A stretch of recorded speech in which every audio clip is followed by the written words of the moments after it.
Linda, my real sister, said something really hurtful. She told Amy that since she probably wouldn't get married, she should just enjoy looking at me in my wedding dress. Her words were cold and uncaring. I had been keeping my distance to stay calm, but then something unbelievable happened. Out of the blue, my husband Mike said he wanted a divorce. A year later, I was shocked to get an invitation to his wedding.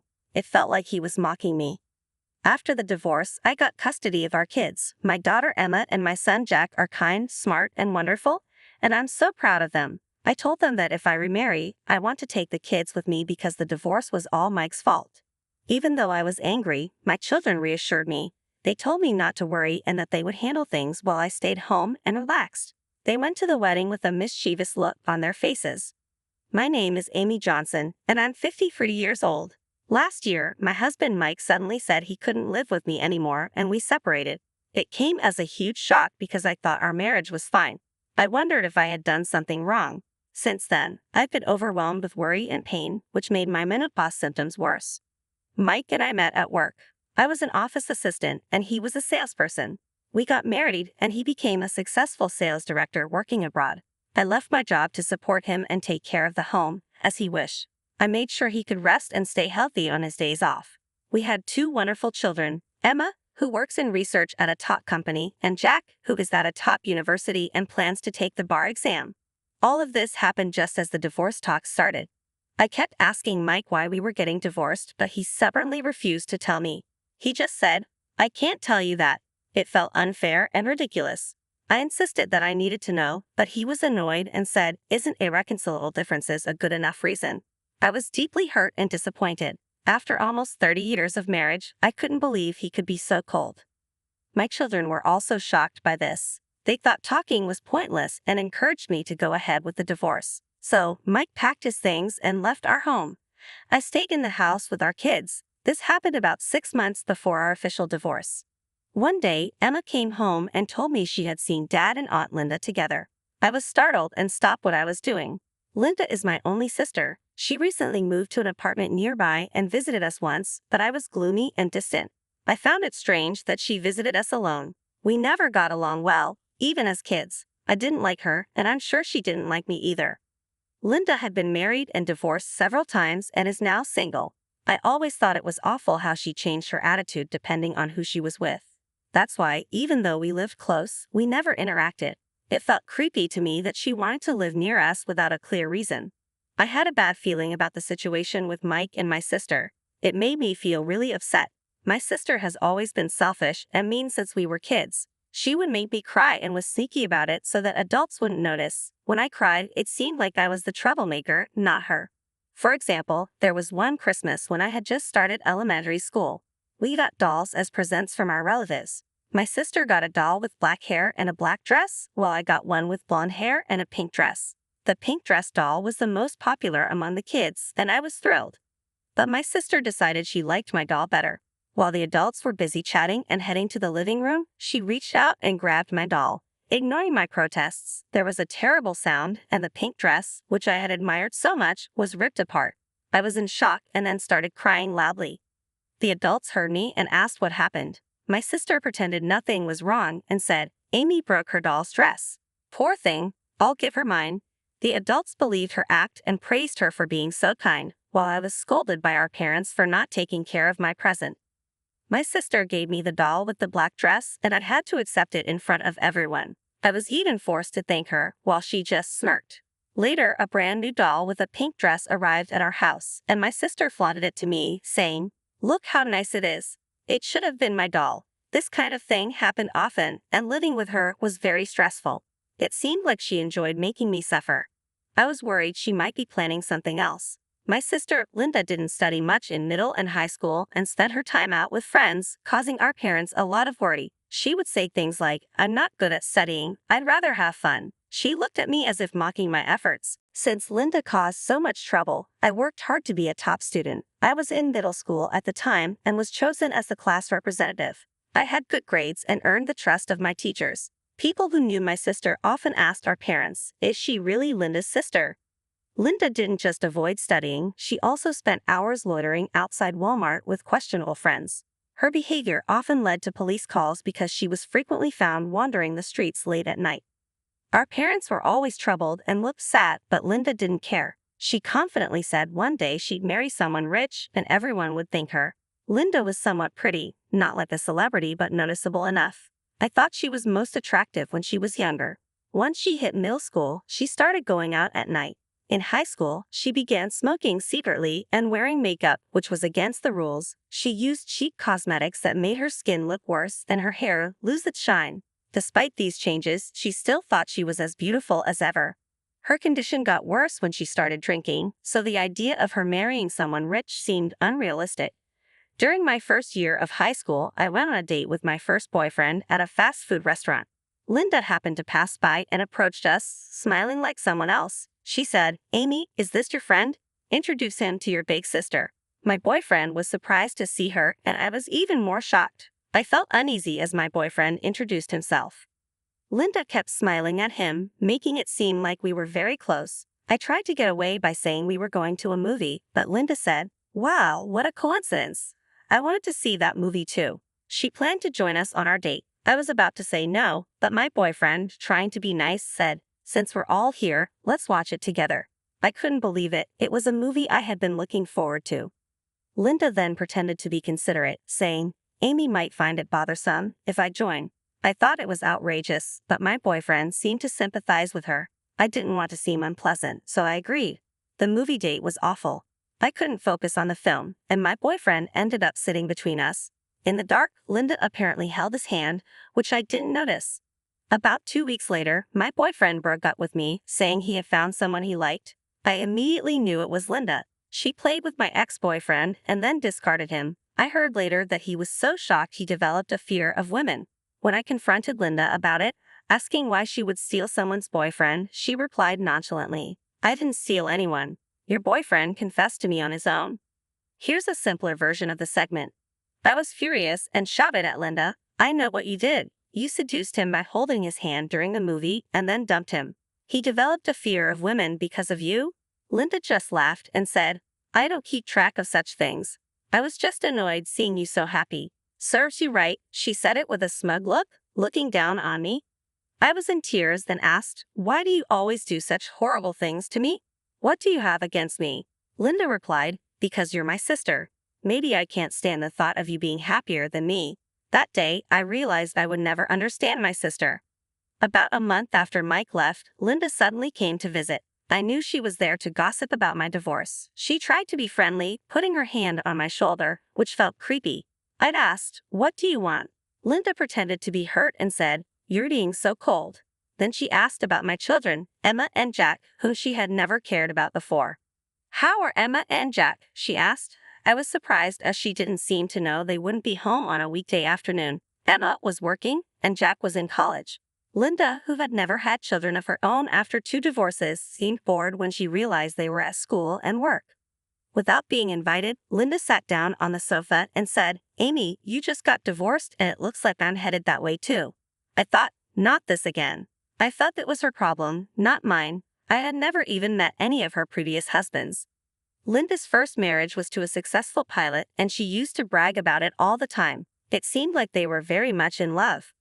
Linda's life with her first husband was troubled. Her in-laws were always fighting with her, and her husband was rarely home because of his flights.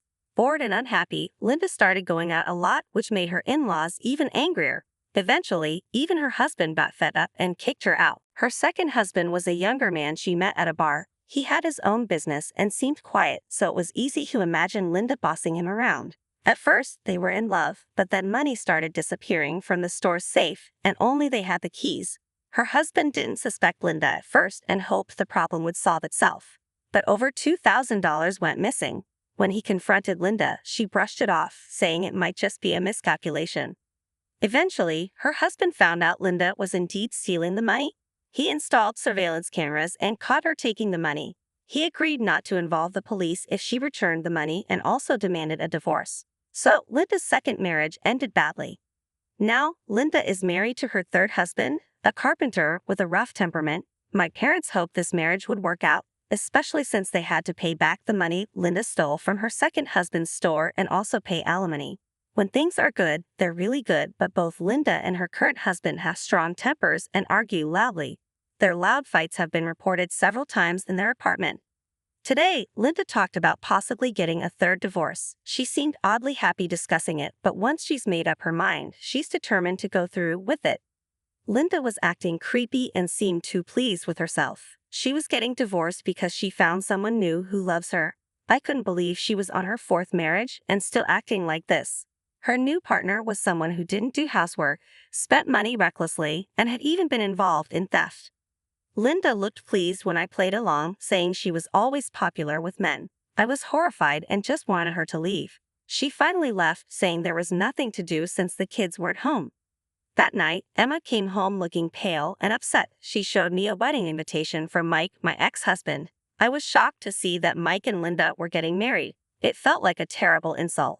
I'd always been devoted to Mike and never caused any trouble for Linda. The phone rang, and it was Linda. She told me that she was marrying Mike and bragged about how she stole him away from me. She explained how she got close to Mike by inviting him to lunch at the company cafeteria. She seemed proud of how easy it was to win him over. I was devastated. It all made sense now. Why Mike never explained our divorce. I thought back to the middle school boyfriend and couldn't believe I was facing this as an adult. Linda was probably enjoying my reaction, laughing at how she had managed to take what belonged to me. Linda's voice lost its amusement as she recounted how I was driven out by my mother-in-law, saying she wanted me to feel the same way she did. She ended the call with a taunting promise to show how happy she and Mike were at their wedding, urging me to attend. I was devastated and shaky, and my children, Emma and Jack, noticed my distress. I told them everything about Linda's call, my troubled past with her, and the shocking news of her marrying Mike. They were both upset and offered to attend the wedding in my place, reassuring me with their plan.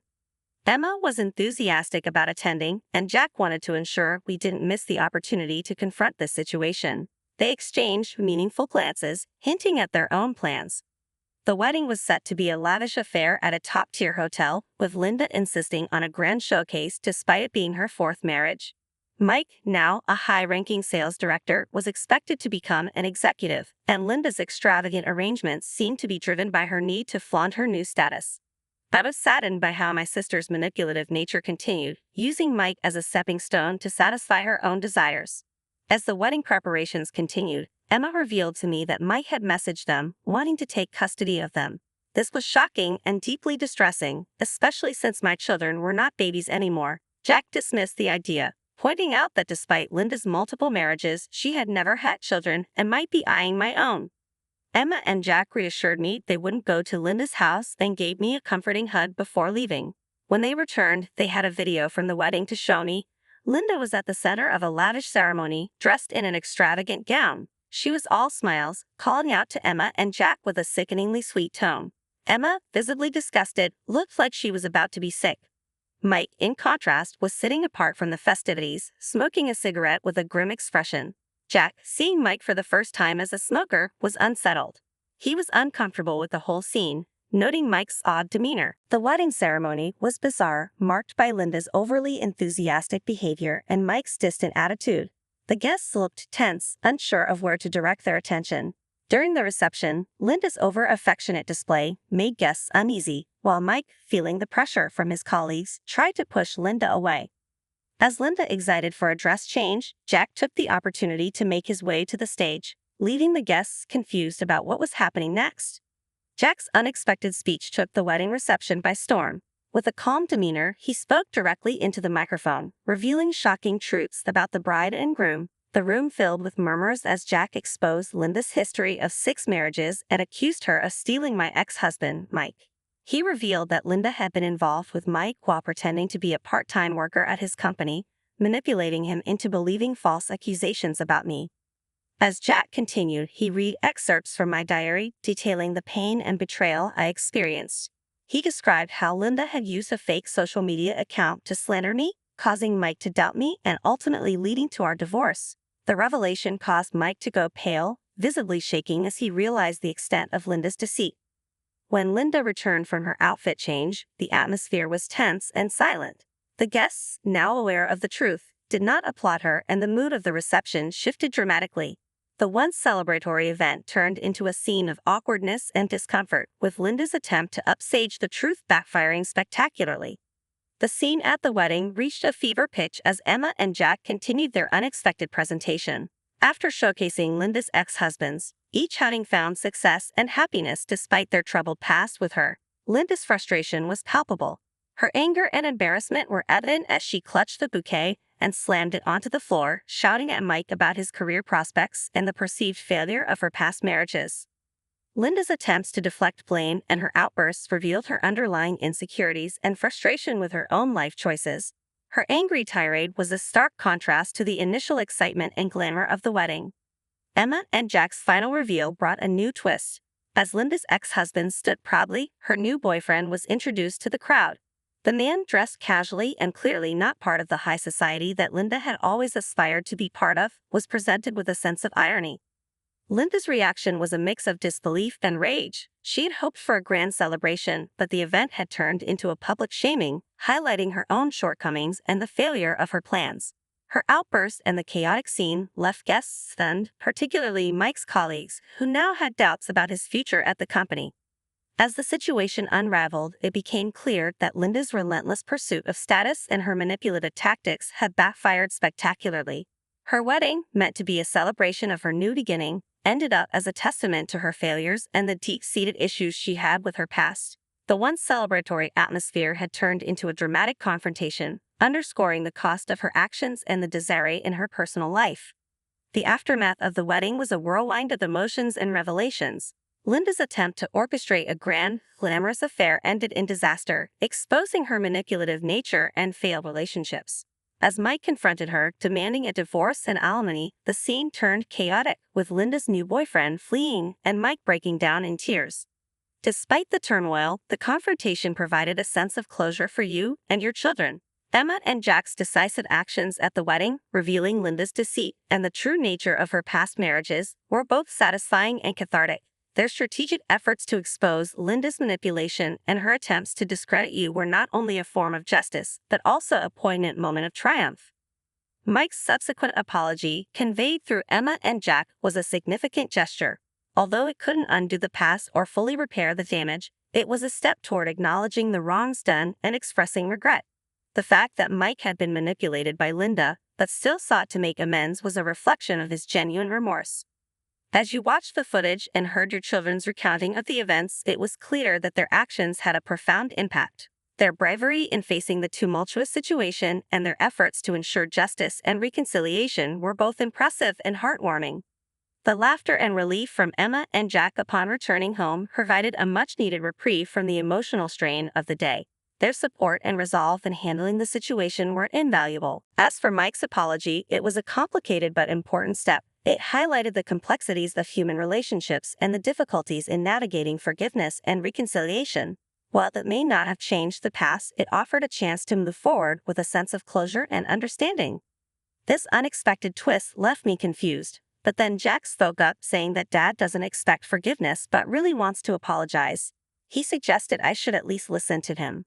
With my wonderful kids by my side, I found the courage to meet Mike. He looked tired and messy, having just come from the chaotic wedding. I heard that the executives from his company, who attended the wedding, left unhappy. Mike realized his career was in trouble. Mike said, "Amy, I was a fool.